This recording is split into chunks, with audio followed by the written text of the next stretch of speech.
Well, howdy, everyone. This is Leslie Hassler, author, Scaling Rich, and founder of Your Biz Rules.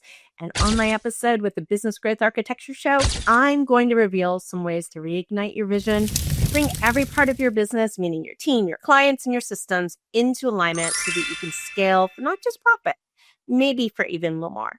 So you're going to want to check out this entire interview because what if the real secret to scaling your business richly is hidden in the one place you've forgotten to look?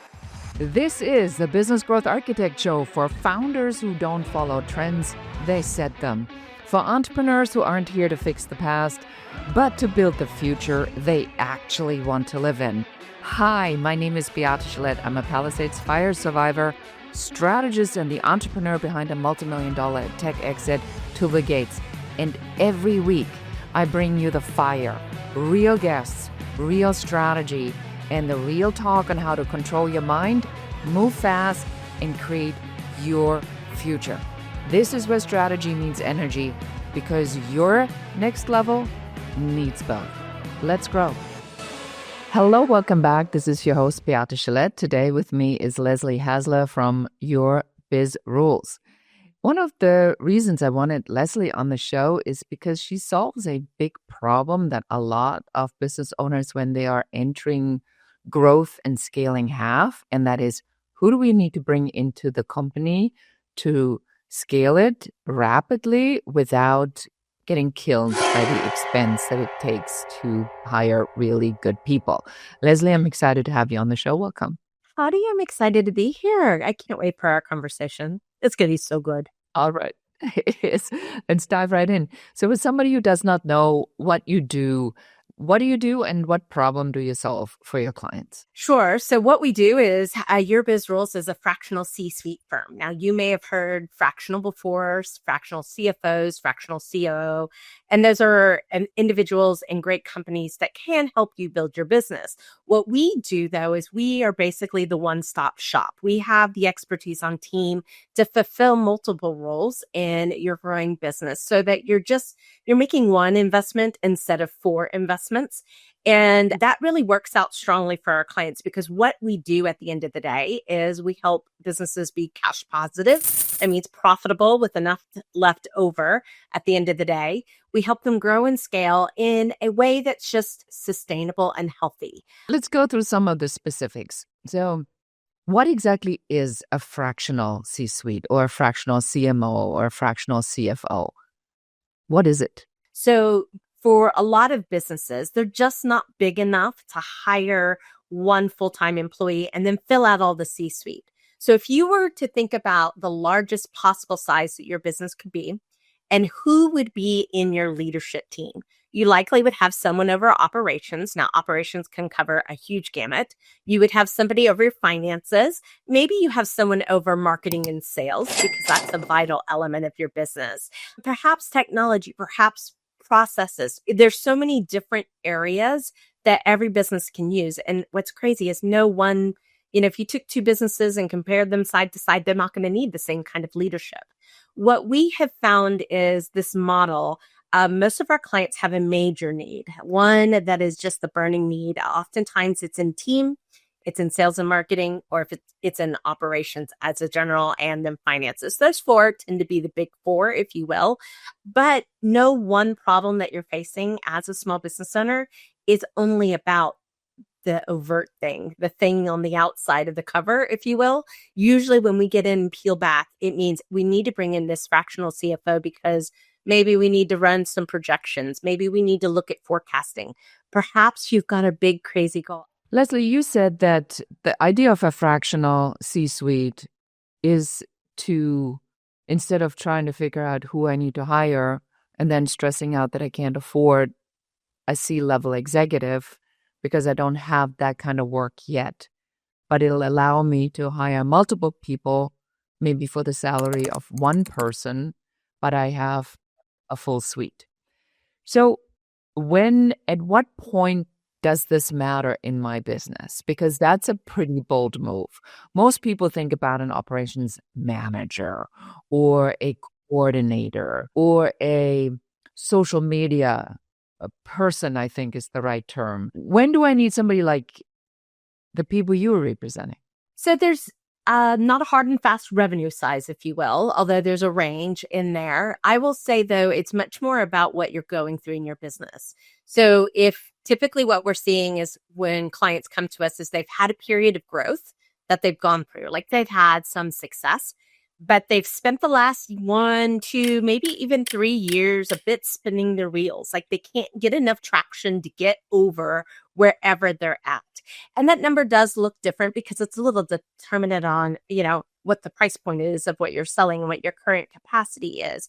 But it does typically happen, I will say, between 300 and 600,000, I was just somewhere going to in say the there. number would be probably, in my experience, about a half a mil, because yeah, in my experience, and pardon for interrupting you, but I think this is really critical because of all the work that I've done for the entrepreneur organization, where the whole goal is to get them to $1 million, right? You can run a business up to $1 million pretty much on your own, but it's not pretty. And you will kill yourself in the process, and your social life and your health and your friendships. Yeah. I was going to say, you can do it, but it's a lot of different choices, isn't it? Yes, yes, yes, yes, yes. I see it all the time. It's like around the 930,000. That's literally when they start to go, I can't do this anymore. I'm going to just quit and blow it all up. But I'm like, no, no, no, no, no.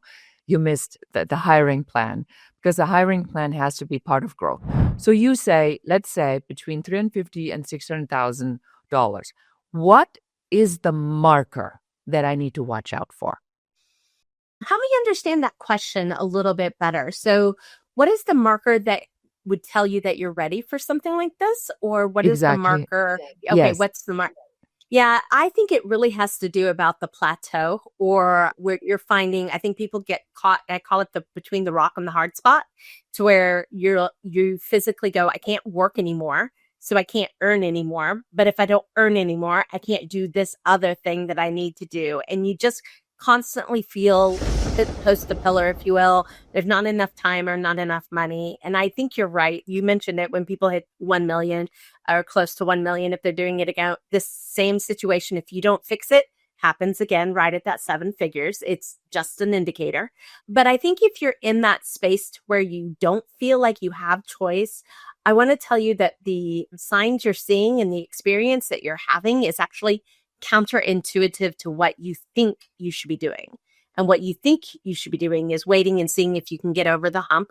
That's costing you more time and money and energy and motivation than you really will understand until maybe they get to nearly the 7 figures, like you said, and they're ready to blow it up. I am speaking from experience of doing that in a business, basically exploding one business, starting this business. Now, I don't regret the decision, but hindsight, looking back, I go, maybe I could have done that a better way, but I didn't know what I didn't know at the time. And hopefully, if you're listening to us today, we can save you from that, because you were exactly spot on in telling the person that was at 930,000 not to blow it up. Is you've achieved so much more for where you are. If you just look at the business stats, if you're a woman business owner, I think it's only 2 to 4% ever make it into 7 figures. That's primarily to do with the type of businesses that people have, but also whether or not they're willing to ask for help. Now, if you want to look at from startup to a million, well, only about 18%, get past that first 6 figures and then are headed towards a million. So if you're already here, please don't blow it up. Please, let's just fix it. It can do so much more for you. But I will say the longer that people go at it, they're by themselves. I think we have this concept that we get this gold star how did you get there? I did it all by myself. Congratulations, gold star. I I don't see an entrepreneurial award for that. I don't know if you've come across it yet. Oh, and I've never gone to any cemetery where it says did everything by themselves. Ah, exactly, right. I mean, And we you were know not why? built. Because nobody's at the funeral of those people. Yeah, because there's nobody there. There's nobody to give you an ovation at the end of the day. So why is it that entrepreneurs so stubbornly feel the need to do it alone? It's very interesting to me. It's one of the things we study a lot. But to your point, it is around this 500,000 mark. If you don't fix it here, you're going to hit it really hard at nearly the 1 million mark. It is not something you can skip. You've got to fix the scalability of the business. And oftentimes that's about bringing it into alignment with who you are and who the business is today. Talk to me about the psychological state of mind somebody comes to you at. So I'm estimating that there's a part of them that's completely exhausted, a part of them that is incredibly excited, and a part of them that is so overwhelmed they don't even know where to start. Yeah, and the words I was thinking of is frustrated to the point of anger. And maybe not quite to anger, but man, they're a grumbly person. But there is that hope, like you said, excitement. There still is hope. And there's a belief that this can do something, that you've started something, that you're building something valuable and has impact and can create legacy. I think if we don't have that hole in our bellies that pulls us forward and keeps us going, it's actually really hard to be an entrepreneur in today's market, in today's economy. You just don't have enough to keep the engines firing on all cylinders. But definitely exhaustion. I think you've moved past overwhelmed into just feeling a little beat down and beat up in a lot of ways. But I think, unfortunately, I've been trying to figure out how do we get people to change without having to go through a breakdown? Like, how do you get a breakthrough without a breakdown? I think this might be my subtle life's work here of trying to encourage people not to let the slide get so deep, to take action sooner, to take steps forward, even however imperfect now, because wait and see is not a strategy. Hope and pray is not a strategy. All they do is cost you time and money. I think we can always make more money, but you can't get back time. So once No, and you can't get your life back, and you can't get your relationship back, and you can't get your teenage son to talk to you if that's completely blown up. You're now going in a different thing. I to your point, I think that actually, in my experience, and I've been doing this for decades, without the pain, there's no change. Unfortunately, most people just don't do that. So if we teach them that there has to be a breakdown to get to the breakthrough, to get to the breakout, and we just help them figure out which of the B's that they are at, then they'll understand this is part of the process. So tell me, how do you recognize that the business is ready? I mean, aside from, yeah, it's a client, we can make money and we can place people, but how do you see that the business is ready for it? What do you look for? I'm looking for a variety of things. One thing that I'm looking for is, for lack of a better term, proof of concept, meaning you can get the clients. The clients are coming in. That's not where the problem wholly lies. There's a difference between I need to get 10 more clients or grow my clientele by 30%, and I can't even get one person to buy. That is a very different issue. So we're looking for really that product market fit. People buy your stuff. They're generally happy.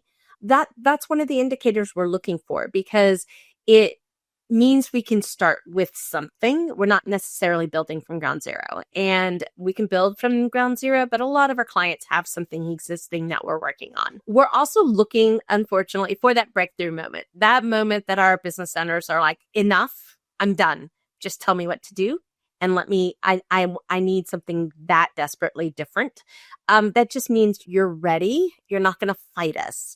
We're going to be able to give recommendations, help you implement them. We're there with you step by step by step, but you're not going to ignore the help that's being offered. And that's really important to us. We also look for a mindset. It's that belief. At the end of the day, I think Henry Ford said, whether you think you can or you think you can't, you're right. You're right either way. Yeah. You're right either way, right? And the truth of it is I can be 100% for our clients. Our team can be 100% with our clients. We just can't be you. We can't do that voodoo that you do so well as the owner, and that core belief has to be there. Because if it isn't, it doesn't matter what we do. And I've had this proven to me time and time again of going, that's the one thing I can't change, is your ultimate belief in yourself and your ultimate belief in the business. So we're looking for a multitude of items, if you will, some of them tangible, some of them intangible, that helps us see whether there's possibility. We can create change. I'm not worried about that. We can create opportunity. I'm not worried about that. Really good, as our team is amazing at what it does. But I need our clients to come to the table and be willing to do the things necessary to get a different result than what they're getting. So I think it's really simple. At the end of the day, because we work so deeply, we look for really good people that are trying to do really good work, who treat others with kindness and respect and integrity. I think these are simple things. They're actually much more common than our current media stream might allow us to believe. And those are going to be the people we're champions for. 100%. So how does spirituality or mindset or any of the concepts we talk about on the show come into your work? We often joke that we find ourselves in position of being therapists. Now, we're not professional therapists, but the mindset, the spirit, the energy, the motivation, that self-talk, if you will, is such an important aspect of our work because it goes hand in hand. Well, what they don't understand is in order for the business to up level, again, this is a point of alignment, the person has to up level too. Like these two things cannot happen in a vacuum from each other. And oftentimes you'll get to the point where you realize you have to up level before the business can up level. It gets you there faster. So even myself, I am constantly working on my mindset. This morning I like to go through different, I don't know, methodologies, mediums, modes, thought process, if you were. I'm currently doing a journal exercise. It's 7 affirmations that I'm going through on it every morning and my goal is 7. I've done Deepak Chopra's 21-day, gratitude and abundance. I love that one. That's one I love to recommend to people. I've done Mind Valleys, the 6 phases. Like I consume this and I have to get variety because I get a little bored and then I get distracted and then it's not as effective. But whatever it is, I think it's got to become so much more of our norm than the woo-woo that people are thinking that it is, because it truly is building the inner you so the outer you can do the work that you need to do.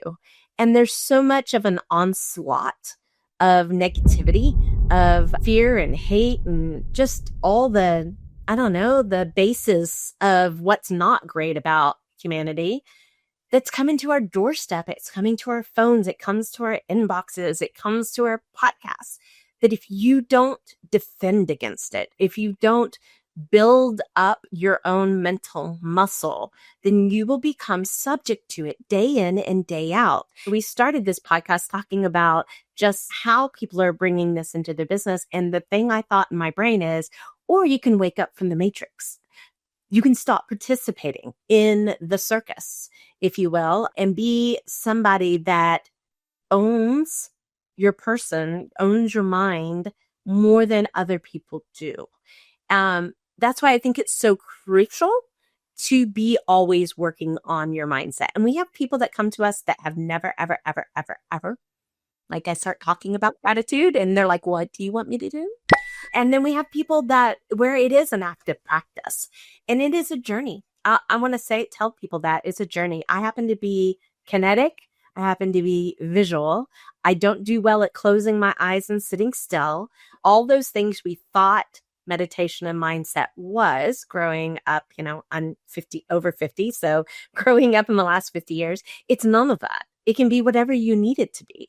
That's why I love doing Deepak Chopra when I go for a walk, because I like that kinetic part. I like the activeness of my brain.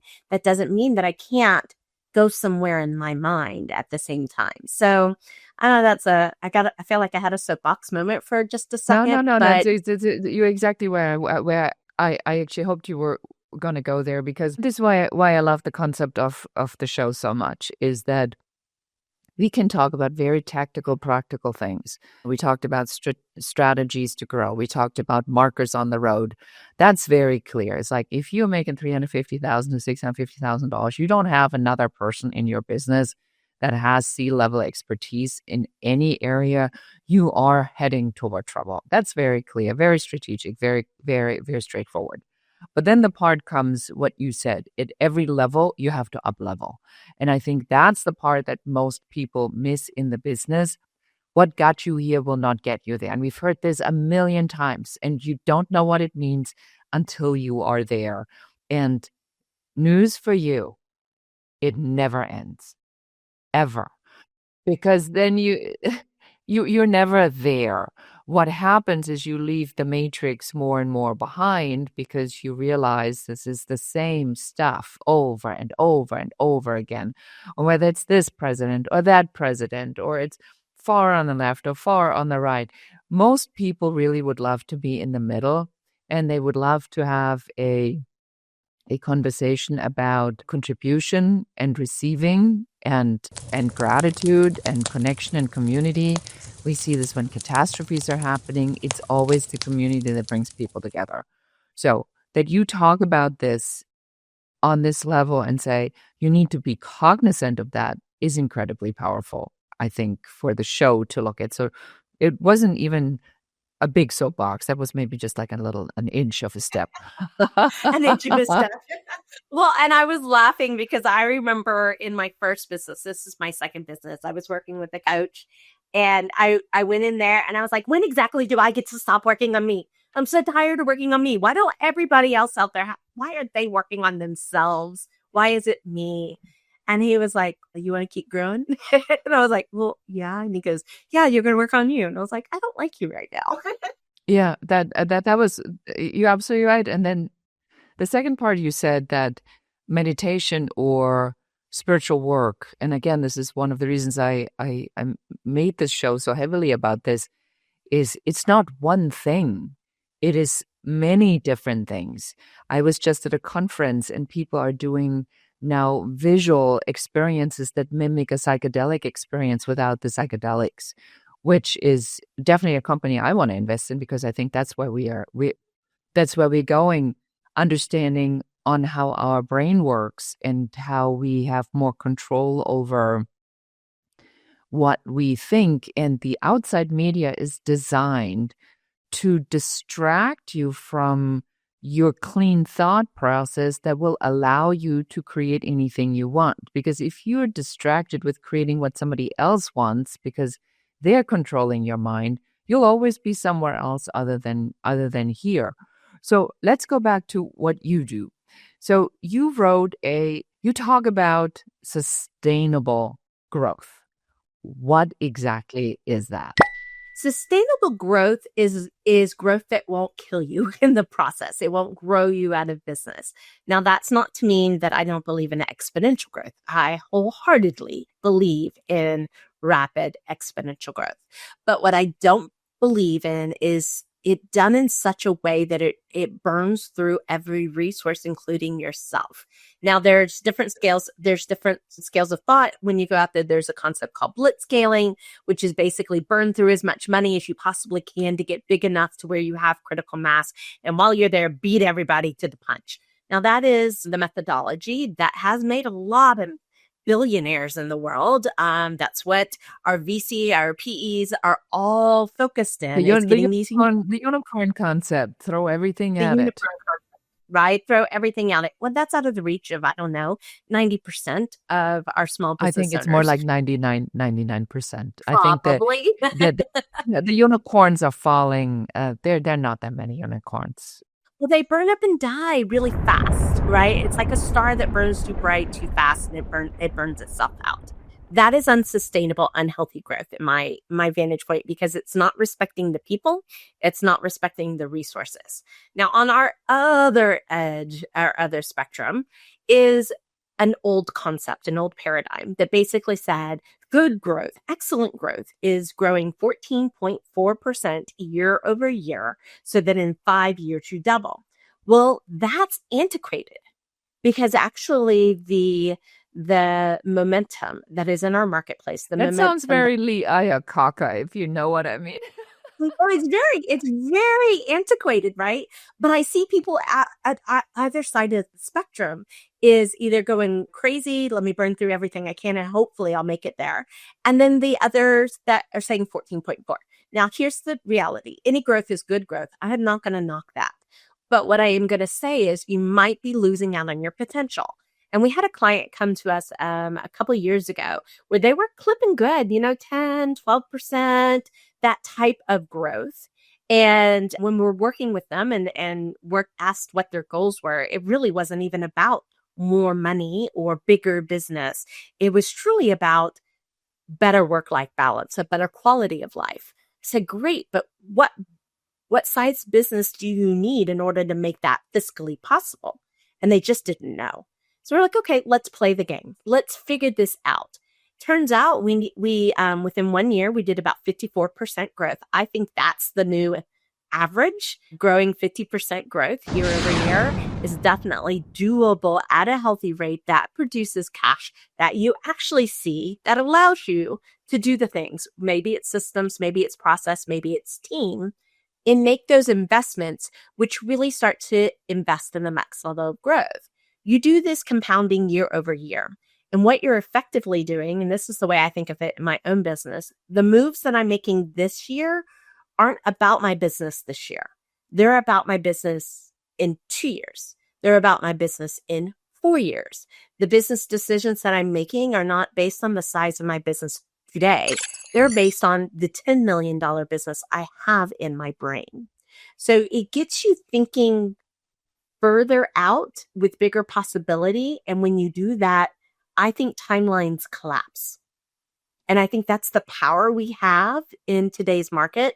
Everything's moving so much faster than it ever was before. I challenge you to find one person who won't say that about something in life. But why can't we harness it? That's really what a healthy growth, a sustainable growth looks like, is how do we not just do it this year, but how do we do it in a way that succeeds year after year after year without burning through our resources? Yeah, and we subscribe to the same methodology. We believe that unless we are clear what you want to achieve and how that fits into the lifestyle you want to live, we don't know what we are creating. So that needs to be in place. I had an interesting conversation with someone where I was in a moderator training, and they're like, yeah, the goal is like scale, scale, scale, scale, scale. And I said, it's not. I said, I said, it is one of the goals. I work with a lot of women, and about 50% of my clients are women. And when I have a woman that comes through to me that's somewhere in her 30s, my first question is, where are you at with children and family? And then I had somebody and she said to me, well, I'm waiting for the moment until the business will allow me to have a child. And my hairs, I'm like, oh, no, no, no, no, no. That's not the way this works. We now need to figure out what you want and what needs to happen for this to happen. Because if you're not having children, or you're postponing and potentially risking your entire fulfillment of your life based upon the notion that your business has to do something, we're really off the rails already. So how do you work with a client to figure out sort of this unique desire, which you already hinted on? Is there a process that you do? Maybe we can give our audience a tip or two to say, how do I put myself in the center of this? How do I figure out what I want and then create the business model around that? Yeah, we do have a process. And I will say, especially with new clients, the first thing we ask them to do is a series of visioning exercises of dreaming again, if you will. And what we'll find is we'll either uncover that dream. And I was thinking in your story, this is what people do all the time, is they put the dream on hold for some magical signals that now's the time. And we want to flip-flop it. We want to flip-flop it to understand that you can actualize the dream sooner than you think. And it's about bringing the business into alignment with the dream, not the dream into alignment with the business, because it's almost then they're competing commitments. We want to bring them into alignment where they can play. And so sometimes it's through asking what we call wicked questions, the thing that takes those two opposites and tries to bring them together in collaboration. And other times we see people that have, I won't say lost the ability to dream, but have gone through enough that they feel what they need to do is be realistic. And realistic is often settling. And so sometimes people aren't quite ready to dream until we can show them that things can be fixed. And we have to have the vision conversation. more slowly over time. But we need some element of, like you were saying, like, what's the target? Why are we doing this? If I had a magic wand, and sometimes this question works really well, if I had a magic wand, what would you fix instantly and why? Why does that matter? And then I'll ask the opposite question. If I was going to triple your business in the next 30 days, what would break? Those two questions on both sides, the positive and the negative, if you will, those allude to so much opportunity that we really can get to work. So sometimes like I said, there's a process. People tend to fall in one of two buckets, but honestly, start dreaming again and don't be afraid to dream big. And here's the reason why. And I want to share a personal story that I had. We go to conferences, right? This is what we do. But I was in a conference for my own edification. And I was looking around the room, and the room was full of guys, which is fine. We're maybe 20 women in a room of 1,000 men. And of those 20 women, I could count on one hand how many women business owners. So first off, I think this is a room I need to be in, right? Because I want to challenge my thinking. And as I'm listening to speaker after speaker, panel after panel, what I find is that that room was having $10 million, $100 million conversations. And as women, we tend to have $1 million conversations. And I was like, isn't that interesting? And I asked myself, like, what is the conversation I want to have? What is the conversation I believe is possible for me? And if I'm going to sit here and tell you on this episode that you need to dream bigger, then where's my dreams? Where do I start and stop? And that has been a really huge guiding force over the last 3 or 4 years since that. When I say it's 10 million now, but I'm already starting to go, what would 100 million look like? Like what get us there? And how easy could I make that happen? And those are the questions that keep my brain really active in solving problems in the company and making bold moves and maybe seeing past, where am I going to get money to pay for that? Well, if money wasn't an issue, what would I do? Oh, I'd do it anyways. Okay, well, I can make money. So I'm going to do the thing that I might have had that gut reaction of like, I don't know if I can afford that. Well, I'm going to go do it now because I have to. Because if money was no object, then I'd get it done. If I'm going to build the $10 million business, then am I going to worry over a $10,000 decision?